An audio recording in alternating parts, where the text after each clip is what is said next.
Hola a todos y bienvenidos a una nueva edición de Alerta Congreso. En esta ocasión estamos con el penalista Juan Francisco Ochoa Sotomayor, con quien vamos a analizar un proyecto de ley presentado por el Poder Ejecutivo que crea un nuevo beneficio penitenciario. Primero, ¿cómo estás, Juan Francisco? ¿Qué tal? ¿Cómo estás, David? Bien, gracias.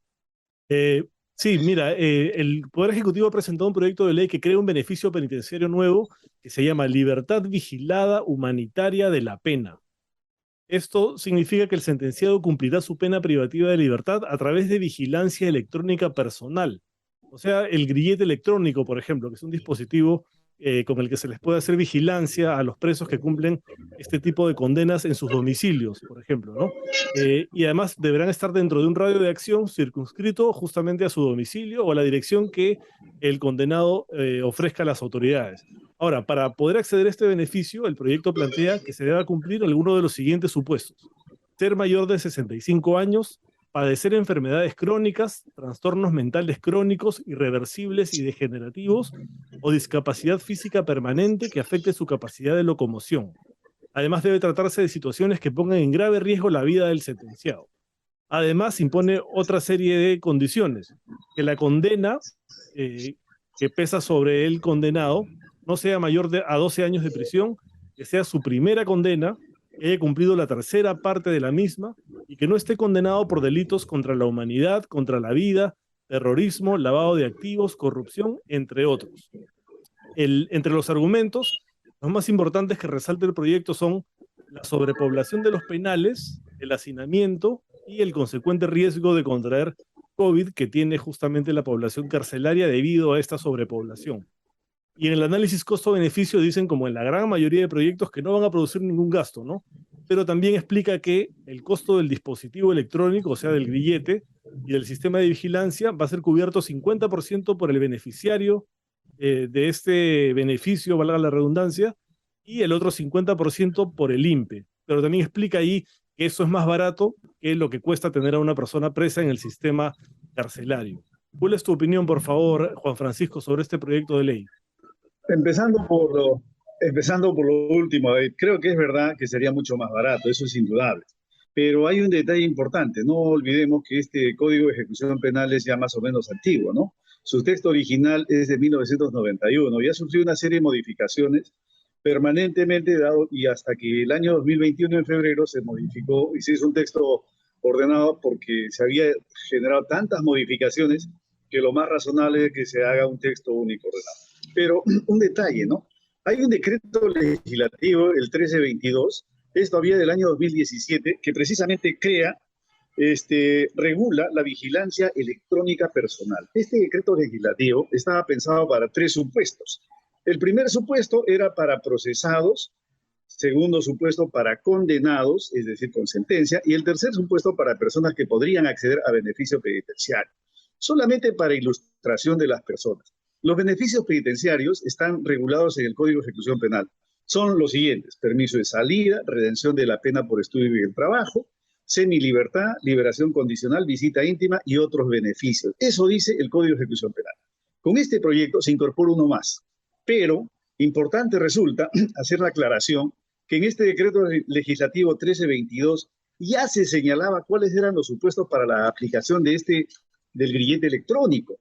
La diferencia, porque son absolutamente similares, ¿no? Personas de 65 años para más, enfermedades incurables, una serie de situaciones.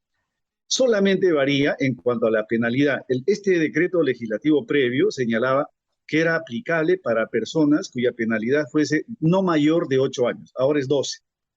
Pero es importante el otro detalle, ¿no? Acá tenemos, por ejemplo, el informe estadístico 2022 del INPE. ¿Qué dice este informe estadístico? La población de más de 65 años en las cárceles no es más del 5%. Y ahora, de ese 5%, es decir, como estamos viendo, el Ejecutivo está planteando una serie de normativas. La primera es encarcelar a todos, y parece que se dio cuenta y ahora trata de buscar una válvula de escape para sacar a algunos. Pero no hay una compensación porque la población objetivo, según esta norma, solamente va a ser el 5% de la población carcelaria. Claro, Ahora, además, Sí, si esa es la población objetivo, el 5% no significa además que todos ellos van a acogerse al beneficio, solamente serán algunos, lo que reduce todavía más ese porcentaje que no tendría mayor impacto sobre la sobrepoblación carcelaria, ¿no? Realmente no, porque como tú ves, si con los viejos, con el código, con el decreto legislativo que he hecho mención, ya se señalaba que era aplicable este mecanismo alternativo para que la gente emigre de un penal y cumpla su penalidad fuera, ya sea el procesado, en vez de llegar a una prisión preventiva, la cumple en casa, el condenado que convierta su pena y la cumple en casa, y el que obtenga un beneficio también. Pero sabe que hay otra cosa, ¿no? El año pasado se dictó un decreto legislativo también, el decreto 1513, que se conoció como un decreto legislativo también de despenalización. ¿Ya? Este decreto legislativo pretendía emigrar un montón de personas del penal porque se consideraba que el hacinamiento podría generar la enfermedad del COVID. Pero este decreto que hago mención trajo una novedad, las resoluciones en masa que decimos, ¿no? O también las resoluciones de muchas personas, ¿no? Pero tiene inconsistencias el proyecto. Te diré por qué. Porque indica que bajo responsabilidad el director del INPE o del penal en que se encuentra interno, en 15 días te forma el expediente y te pone una serie de requisitos, ¿no? Copia de la sentencia, certificado de antecedentes penales, etcétera. Y eso realmente es sumamente difícil.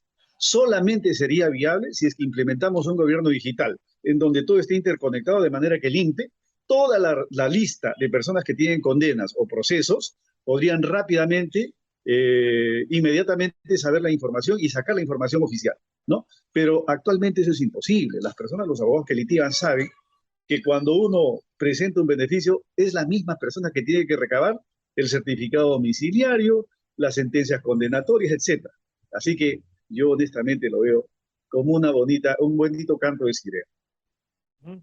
¿Cuál sería, digamos, tu balance si tuvieras que hacer, digamos, una Mira, evaluación? yo tengo una ¿Positivo o alternativa, negativo? ¿Crees que va a yo tengo lograr una su objetivo? alternativa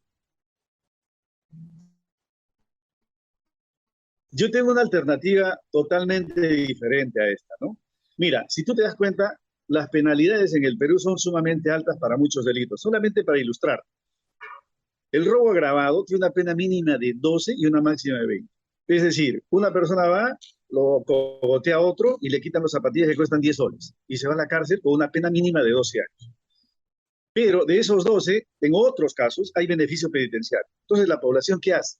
Se contenta cuando a una persona que te agrede, mató a un familiar, etcétera, etcétera, se contenta que le han puesto una pena altísima, pero al cabo de un cierto tiempo sale con un beneficio penitenciario. ¿Ya? Entonces, genera deslegitimidad en la población que es afectada con esto porque le da la sensación de que lo condenan a una pena alta, pero en menos tiempo está saliendo de la cárcel. ¿Qué deberíamos hacer? Creo que hay que bajar las penas, hay que hacerlas más razonables y evitar los beneficios penitenciarios, porque no olvidemos que históricamente los beneficios penitenciarios nacen como una excepción, no es la regla, ¿no? Y ahora, como tú te das cuenta, pareciera que la excepción la quieren convertir en regla, ¿no? Porque el beneficio, como ese es un derecho, una gracia, es para la persona que se comporta bien, tiene ciertos requisitos. Y ahí es una forma de permitir que se resocialice en la colectividad de donde ha sido extraído el Internet. Ujú. Bueno, además, tú, como has mencionado, se trata de una figura o un beneficio que ya existe, ¿no? Esto de aquí lo que hace solamente es ajustar un pequeño detalle que no cambia el fondo y que más bien lo hace más restrictivo.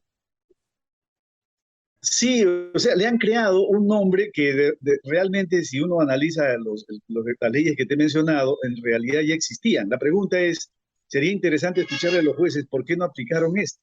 ¿Por qué el INPE, por ejemplo, no aplicó todo esto que ya lo que tenían los instrumentos hace mucho tiempo? ¿No? Entonces, más bien eso, el proyecto no hace un estudio, por ejemplo, cuál ha sido, diríamos, el porcentaje de personas que ha salido beneficiada o ha emigrado bajo estos mecanismos Con el de proyecto anterior. vigilancia electrónica. Bueno, efectivamente se trata de una norma que es una repetición de una que ya existe con un pequeño ajuste y que además la existente no ha demostrado su efectividad. Entonces nada garantiza que esta vaya a ser efectiva también, además que solamente está dirigida a un porcentaje ínfimo de la población carcelaria, cuando su objetivo es justamente reducir el hacinamiento y la sobrepoblación. Entonces parece que es claro que Y esto no solo va a para que cumplir su tú objetivo, veas, ¿no? David, y solo para que veas la gran incoherencia, ¿no? Por ejemplo, indica que las personas que tienen enfermedad crónica o enfermedades muy graves que no pueden ser tratado en ese penal, van a tener que ser auxiliadas por el MINSA, el Ministerio de Salud. La pregunta es, es posible, en algún penal hay especialistas, si ni siquiera las personas libres, los hospitales pueden solventar la atención que requieren. Es una barbaridad, ¿no? Yo más bien pienso lo siguiente, de que le han dado un nombre, ¿no? No olvidemos que el humanismo es una nueva religión del siglo XXI, entonces le han puesto beneficio penitenciario humanitario, ¿no? Pero en el fondo ya existían estas figuras y lo que hay que preguntarse es por qué no fueron efectivas. Y si no fueron efectivas, ¿por qué insistieron lo mismo? Ok, muchísimas gracias por el análisis, Juan Francisco. Vamos a estar atentos a ver qué pasa con este proyecto en el Congreso, cuando pase por comisiones, a ver en qué termina, porque no tiene sentido aprobar una norma que es exactamente o casi exactamente igual a una que ya existe y que no ha mostrado eficacia. Muchas gracias por tu participación y muchas gracias a todos los que nos siguen en Alerta Congreso. Hasta la próxima.